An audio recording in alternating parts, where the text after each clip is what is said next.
शहरामध्ये जे अतिक्रमण मोहीम चालू आहे त्या अनुषंगानं आज संपूर्ण हॉकर संघटनेची किंवा त्यांच्या सर्व सदस्यांची आज या ठिकाणी कराड नगरपालिकेच्या सर्वसाधारण हॉलमध्ये आज मीटिंग पार पडली। या मीटिंगमध्ये कराड शहरातील हॉकर झोन फायनल करणे व नो हॉकर झोन फायनल करणे अशा पद्धतीनं कायदेशीररित्या हॉकर झोन डिक्लेअर करणे या संदर्भामध्ये संपूर्ण नगरपालिका आणि संपूर्ण हॉकर संघटना अशी यामध्ये चर्चा झाली। त्यानं काय आश्वासन दिलं किंवा काय ठरलं काही 2019-20ला अतिक्रमण मोहीम अशीच चालली असताना हॉकर झोन संदर्भामध्ये एक निर्णय घेण्यात आला होता। तो निर्णय सर्वमान्य होता, परंतु दुर्दैवानं त्यावेळेला दुसऱ्या दिवशीच लगेच कोविडचं लॉकडाऊन चालू झालं, त्यामुळे तो निर्णय प्रलंबित होता। तसाच तो निर्णय आजही प्रलंबित आहे। निश्चितपणे कराड शहरातील हॉकरच्या संदर्भामध्ये एक सकारात्मक चांगल्या पद्धतीनं तोडगा करण्याच्या दृष्टिकोनातून गुरुवारी सकाळी 11:30 वाजता मीटिंगचं आयोजन करण्यात आलेलं आहे। दरम्यान जी फुटपाथ रोड जी लावतात ती बंद होणार का? विद्यार्थ्यांना चालायला, विद्यार्थिनींना चालायला, नागरिकांना चालण्यासाठी रस्ता राहणार का रिकामा?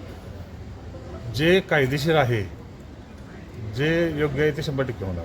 कायदेशीररित्या बसवून हा प्रश्न किंवा वाहतुकीचा विकास आराखडा संपूर्ण म्हणजे नुसता वाहतूक विकास आराखड्यामध्ये हॉकर झोनच आहे असं तर भाग नाही। रिक्षांचे थांबे आहेत, पार्किंग्ज आहेत, तुमचे नो पार्किंग झोन आहे, वन वे आहे, सिग्नल्स आहे, असे म्हणजे परिपूर्ण शहराचा विकास आराखडा वाहतुकीचा या संदर्भात आपण करतोय। त्यामधला एक पार्ट हा हॉकर झोन आहे। मी हॉकर झोनचा कार्याध्यक्ष आनंदराव लादे, माझे नगरसेवक। खरं तर नगरपालिकेने जी मोहीम यात राबवलेली आहे त्यामध्ये आमचे कराडातले सुद्धा काय मतदार बांधव आहेत, परंतु आज बैल बाजार रोड असेल, अन्य काही ठिकाणी गाड्या भरभरून माल आणून विकण्याचा जो प्रकार होतो आहे, म्हणजे एकाला तुम्ही पाठीवाट टाकताय आणि एकाला तोंडावाट ठेवताय, ही भूमिका आपण करू नये। आपण सुद्धा सरसकट जोपर्यंत हॉकर झोन होत नाही आणि आम्हाला जागा पूर्ण नसून मिळत नाही व आमच्या आयडेंटिटी मिळत नाहीत तोपर्यंत आम्ही सुद्धा आपल्याला 1-2 दिवस सहकार्य करण्याच्या भूमिकेमध्ये आहे। आणि आता यामध्ये सर्व विविध संघटना असतील, आमचे सर्व हॉकर झोनचे पदाधिकारी असतील, आम्हाला सुद्धा आमची भूमिका मांडणं मग गरजेचं राहील। मी जावेद नायकवडी, कराड शहर हॉकर संघटनेचा अध्यक्ष।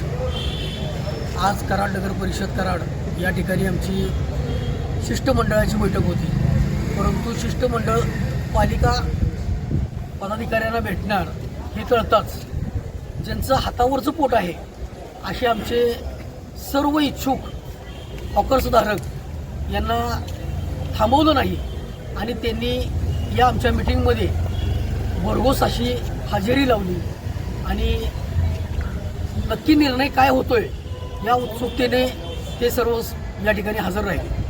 आजच्या या मिटिंगमध्ये सकारात्मक अशी चर्चा झाली, परंतु अजून आमचे व्यवसाय सुरू करण्यासाठी पालिकेच्या मते 20 ते 25 दिवस जातील। असं असताना हे अजूनही आम्हाला न पचण्यासारखं आहे, कारण आमचं हातावरचं पोट आहे आणि गेले 9 दिवस आमचे व्यवसाय बंद आहेत आणि अजून 25 दिवस आम्ही आमचे व्यवसाय बंद करू शकत नाही, कारण व्यवसाय बंद असल्यामुळे अनेक वेळा आमच्या सभासदांच्या आत्महत्या झालेल्या आहेत आणि इथून पुढं सुद्धा असे काही प्रकार घडू नये एवढीच अपेक्षा आहे। तर येत्या 2 दिवसामध्ये पुन्हा एकदा पालिकेने जी आमची बैठक लावलेली आहे, मी आमच्या सदस्यांना विनंती करतो की अजून 2 दिवस थोडासा संयम ठेवावा आणि या 2 दिवसाच्या बैठकीमध्ये जो काही निर्णय होतोय त्यानंतर आपण आपली ठोस भूमिका 2 दिवसानंतर घेतोय। व्यवसाय आपण जास्त दिवस बंद ठेवणार नाही, कारण आपलं पोट त्याच्यावरच आहे।